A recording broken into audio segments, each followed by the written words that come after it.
Good morning, gamers. I'm Good Morning Gamer. Why do we play video games so much? Is it because it's a good way to relax after a long day? Is it because they challenge us? Or is it the simple aesthetics of the game, the virtual worlds that we're given to explore?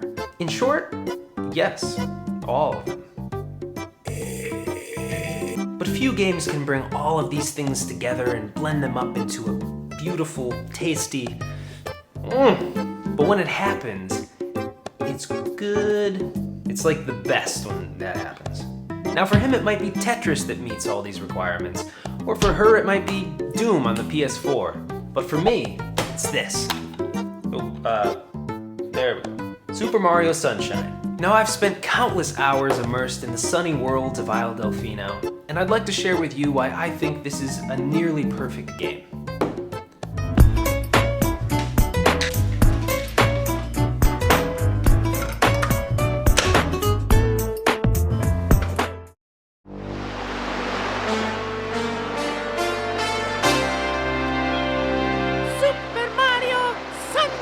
Now the first mark of a great video game is a great story. Ah yes, the epic legend of Mario Sunshine. In 3 volumes, yes. No. The story in this game is extremely thin, and it's just enough to give you a sense of what your mission is. You've essentially been framed by Shadow Mario for covering the island in goop, and your sentence is to return Delfino to its prior state by cleaning up the islands. It's brilliant. You've got your enemy, you're feeling betrayed, and just when almost all hope is lost, you've got an ally, Flood. That's great. Stop there. Let me play now, please. No need for 10 hours of unskippable cutscenes. Thanks.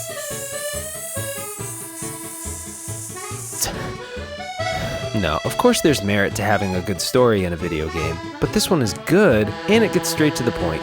The intro also serves as a tutorial on how to play the game, preparing you for what's ahead. So yeah, bam, get the story in there, boom, show me how the controls work, and boom, you're on your way to some gameplay.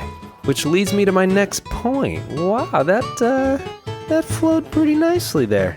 Let's move on. Do you ever fantasize about playing a video game and it sounds so good in your head, but when it comes time to actually play, you're like, I'd rather just watch something on TV and eat a bag of chips, some ice cream maybe. Yeah, well, me too. That's probably because the game isn't very fun. Well, Sunshine is fun. You can quickly understand the basics of using Mario's jetpack, and before you know it, you're skipping across rooftops and jumping up ledges and floating perfectly down to land just where you want it. There are also a ton of moves that Mario is capable of, and each has its use. Just look at how much you can do. Slip and slide on water across long distances, flip, zip, and float, spin, ginny, and spray, root, toot, and bootin', hover. And when you're truly comfortable with it, it feels wonderful to control. Plus, for the first half of the game, you're wondering what these translucent boxes might hold. What's going on in there? And when you find out, you're not disappointed. Whee! Woo! What's this one do? Holy shit. Oh, too fast. I'm gonna do that again. Whee! Now with good gameplay, of course, comes the need for some difficulty. Some of the most challenging levels in this game are the secret levels. For instance, the Shell's secret in Noki Bay, or the Dunebud Sandcastle secret in Gelato Beach. These areas are reminiscent of classic Mario games where the objective is clear and straightforward, and the difficulty lies in simply traversing the landscapes.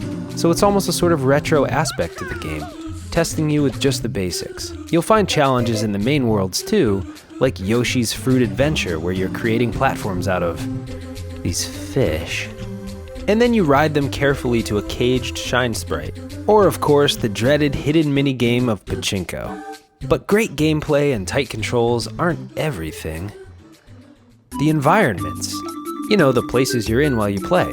It seems pretty obvious, but it's really important that they're fitting. How many games can you think of that got this way wrong? I don't necessarily mean the worlds have to be colorful and vibrant and crisp.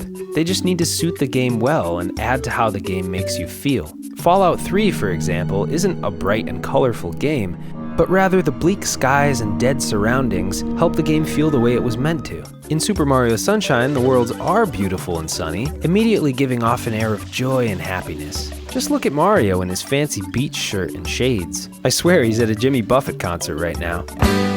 Wasting away. Almost everything in this game is, quite fittingly, based around the sun. The sun is always shining. You're collecting shine sprites in each level. Can I just take it? Okay, I take it. And as you collect more, Delfino becomes slightly brighter until the beaches are bathed in bright sunshine. Some levels are more mellow, like Serena Beach. Well, sometimes it is. Kill it now. And some are super bubbly and peachy, like Peanut Park. Yay, rides! So unless you hate horrible, wholesome sunshine like Mad Madam Mim, you'll find it hard to be unhappy while playing this game. What are you, drunk, Mario? Must be coming from that Jimmy Buffett show on the beach. And to help tie it all together, the music. Of course. It's hard to say much about the music in a video game. You really just have to hear it to understand why it adds so much to the experience. The familiar theme to Delfino Plaza when you're returning from a world. It almost feels like there's a live band playing the tune as you wander around. The hyper theme that plays when you chase Shadow Mario, keeping you on your toes. The cheery melody that follows you around Peanut Park Beach. And the happy theme of Noki Bay. I think as a kid I didn't pay enough attention to the soundtracks in games, but I realize now that if you take it away, it's just not right. Each tune is deeply associated with its respective world. If I close my eyes and hear any of the songs, I can see Mario careening down a treacherously steep hill or grazing through tall, overgrown grasses in search of red coins.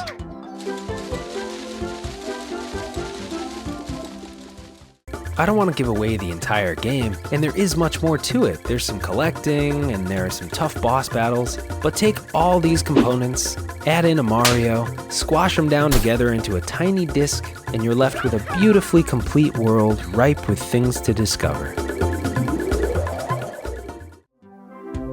Thanks for watching Good Morning Gamer, and I'd like to say a quick thanks to everyone who has subscribed. That's you. I mean that. Thank you. So, what's your perfect video game? What game just got it all right in your opinion? Share in the comments, I'm genuinely curious. And if you want to see my other favorite GameCube games, check out this video. Thanks again for watching, and I'll see you in the morning. Bye.